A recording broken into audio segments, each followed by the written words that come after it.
Recuerde que el verdadero poder del amor no es suficiente que el amor por el poder. Muchas gracias. Después de esta comida, la asesinaron en un restaurante ubicado en Quevedo, provincia de Los Ríos. El 29 de abril de 2024, Landy Párraga, ex reina de la belleza ecuatoriana, fue asesinada a tiros mientras almorzaba con su novio.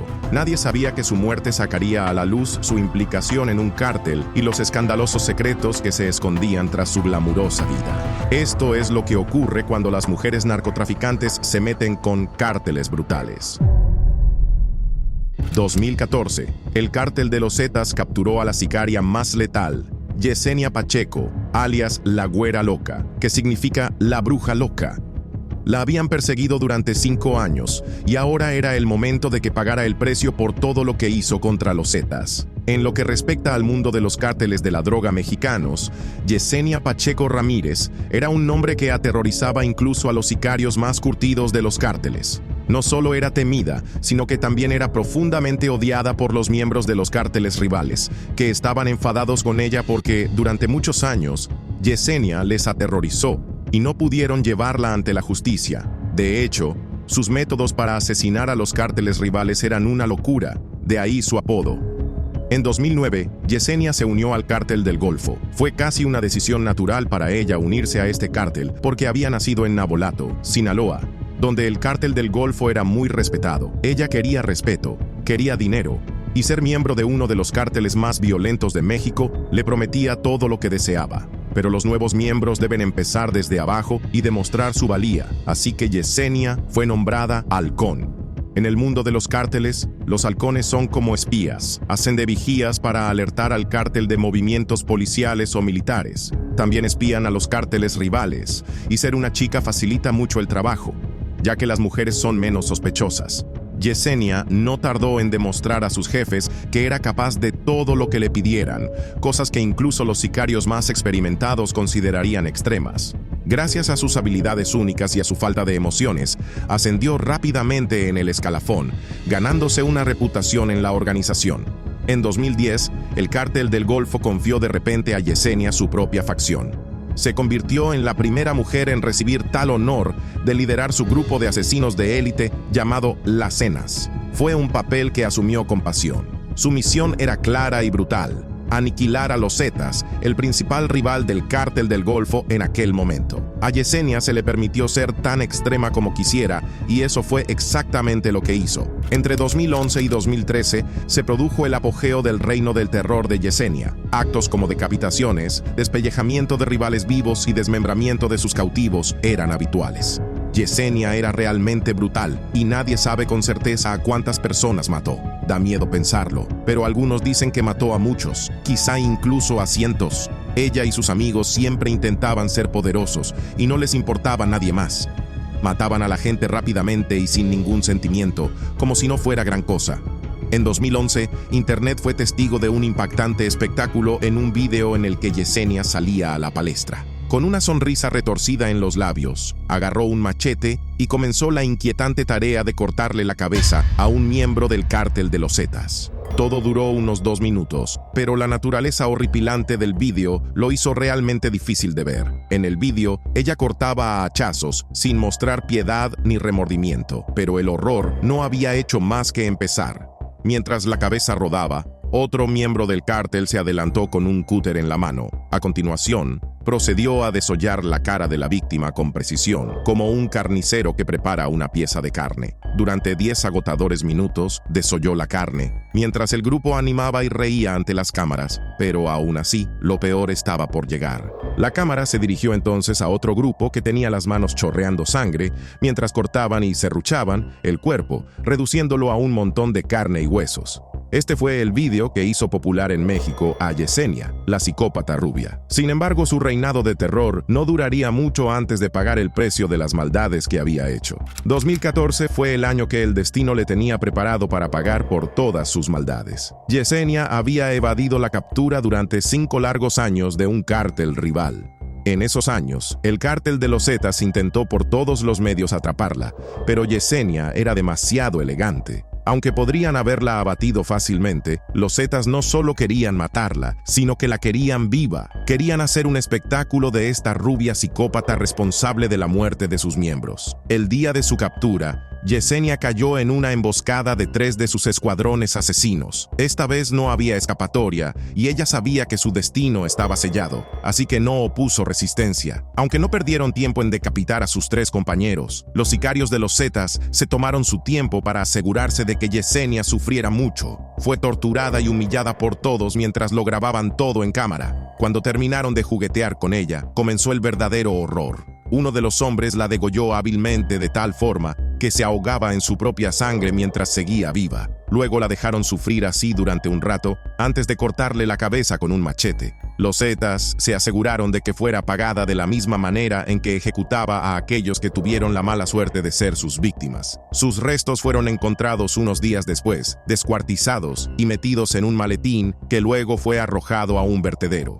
El cártel de los Zetas se deshizo intencionadamente de ella como si fuera basura, como claro mensaje de lo que piensan de ella. Tan brutal como fue la muerte de Yesenia, no es nada comparado con lo que le hicieron a las siguientes narcos. Recuerde que el verdadero poder del amor no es suficiente que el amor por el poder. Muchas gracias. Después de esta comida, la asesinaron en un restaurante ubicado en Quevedo, provincia de Los Ríos. 2022, Landy Párraga concursó para Miss Ecuador y rápidamente se hizo famosa.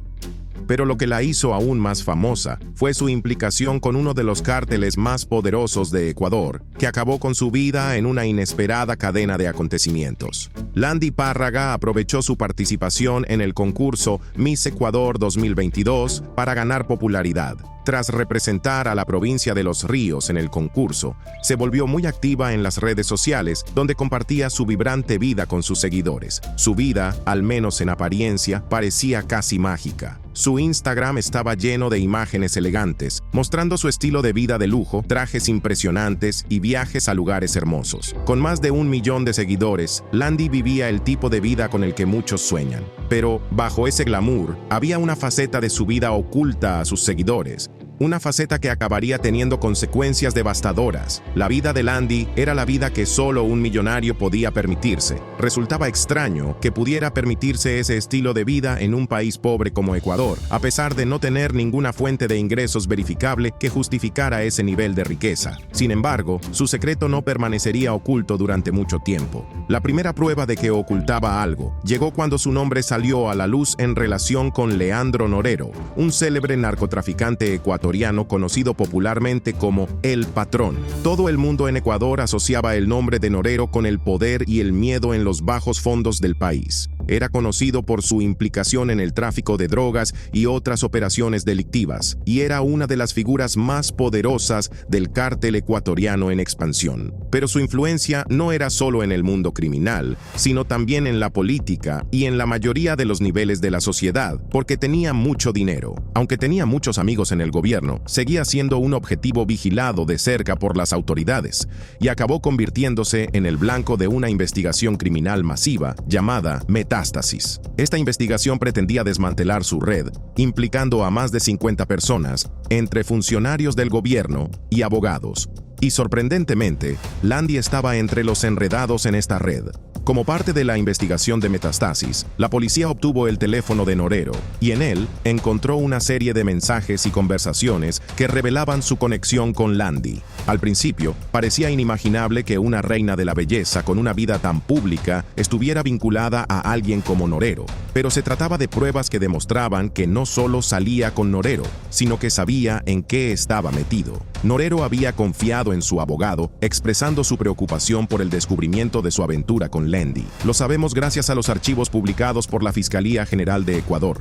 Temía que su esposa lo descubriera, sabiendo que tal revelación podría hacer que su mundo se desmoronara. No se trataba de una relación ordinaria. Su conexión insinuaba algo más profundo, que podía implicar actividades ilegales como el blanqueo de dinero, y planteaba preguntas inquietantes sobre hasta qué punto podía estar implicado Landy. Lina Romero no es alguien con quien uno se atrevería a cruzarse. Como esposa de Leandro Norero, no se limitó a estar a su lado como una esposa pasiva. Por el contrario, igualó su poder y reputación como un peligroso jefe narco.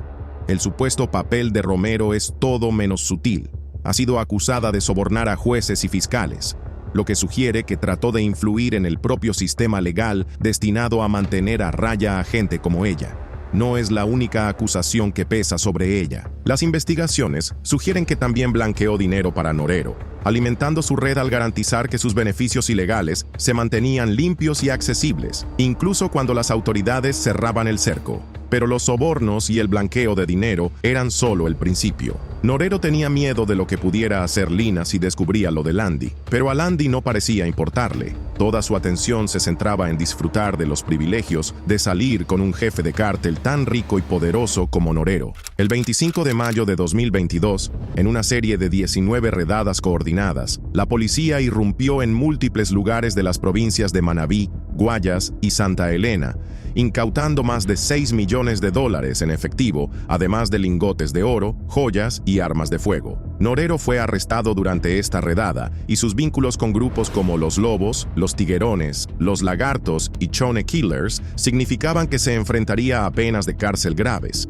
Se dice que estas bandas, famosas por su crueldad, trabajan en colaboración con el cártel mexicano Jalisco Nueva Generación. Esta red permitió que la influencia de Norero traspasara las fronteras de Ecuador y se extendiera al tráfico internacional de drogas. Una vez detenido, Norero fue trasladado a la prisión de La Tacunga, conocida por albergar a reclusos de alto riesgo. Sin embargo, su detención no marcó el final de su historia. El sistema penitenciario de Ecuador, famoso por la violencia y los motines relacionados con las bandas, se convirtió en el escenario del último capítulo de Norero. Así, apenas 5 meses después de su detención, fue asesinado dentro de los muros de la prisión de La Tacunga, lo que significó que Lina pasaba a estar totalmente al mando de su organización, y también significó que su amante, Landy, ahora no tenía a nadie que la protegiera. El 29 de abril de 2024, la tensión en torno a esta relación secreta alcanzó un trágico clímax. Ese día, Landy y su nuevo novio almorzaban en un restaurante de Quevedo,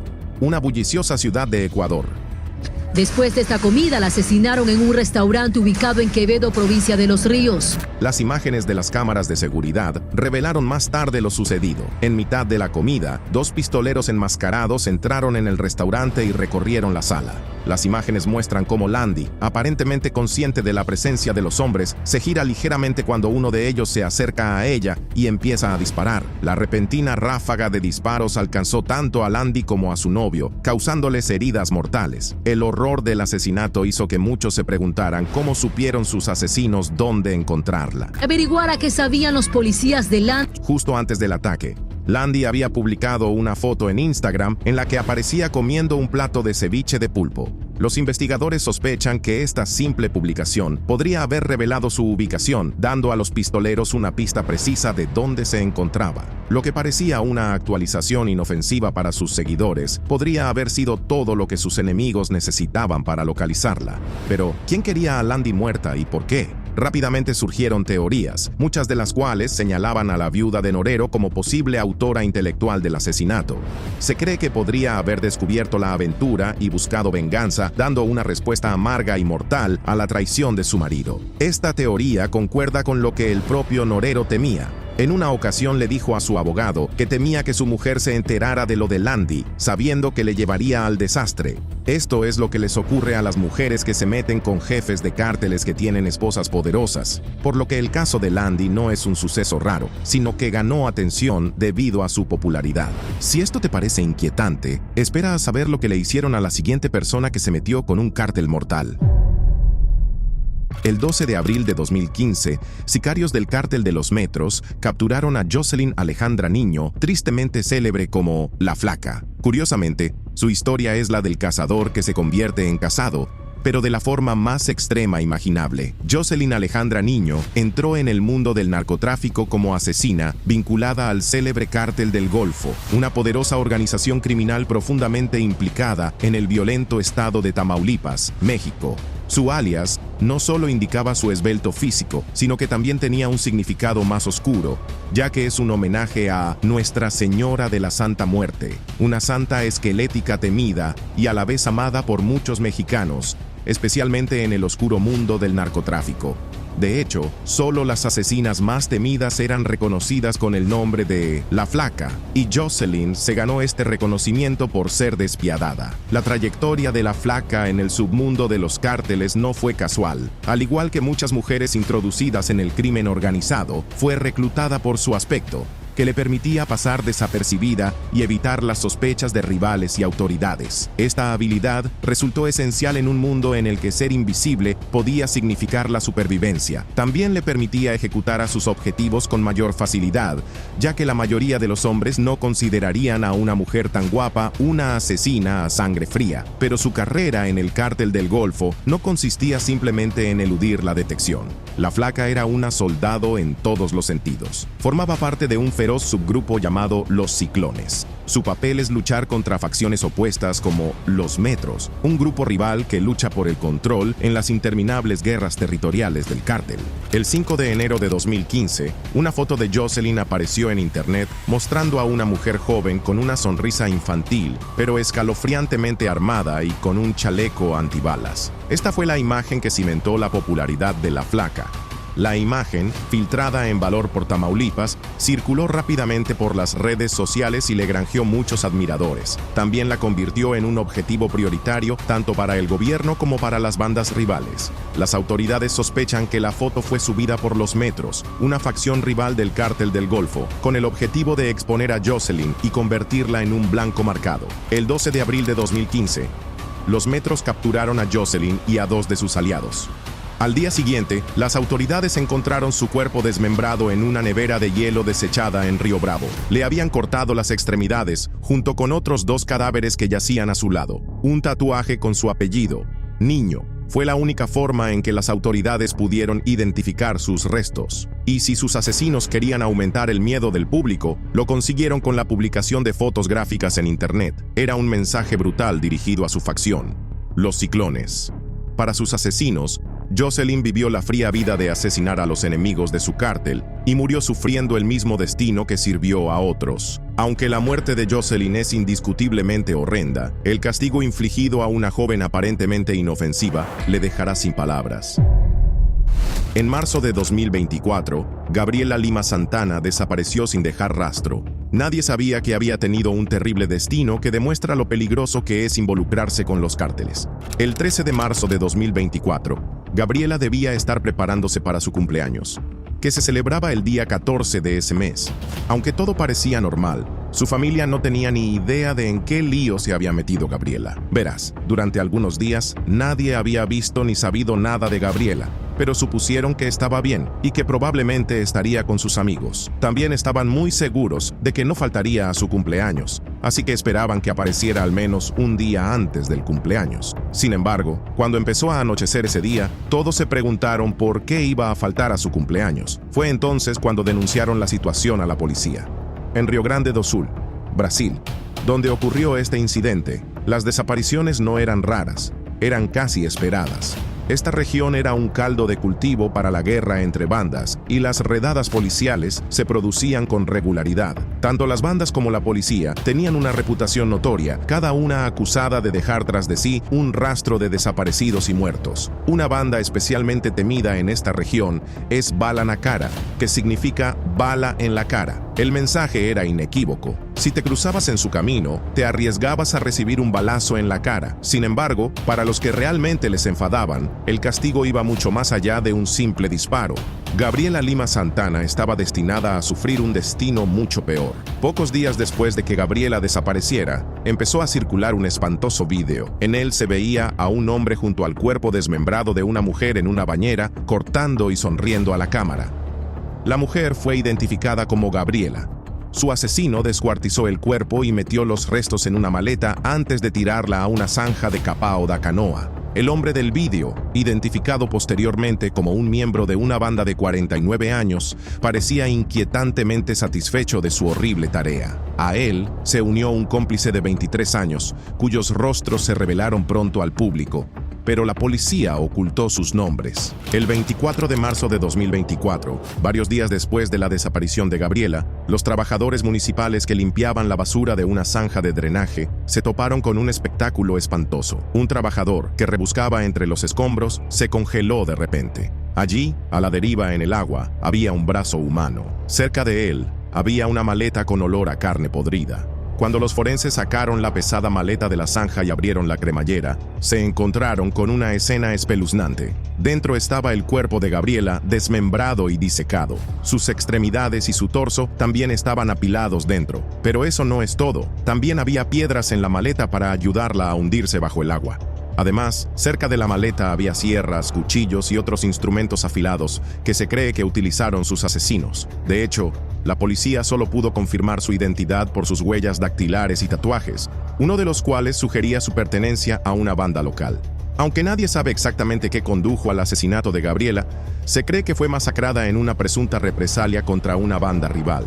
Si creen que el cártel fue brutal por matar a Gabriela unos días antes de su cumpleaños, esperen a saber lo que le hicieron a una jefa del cártel el día de su boda.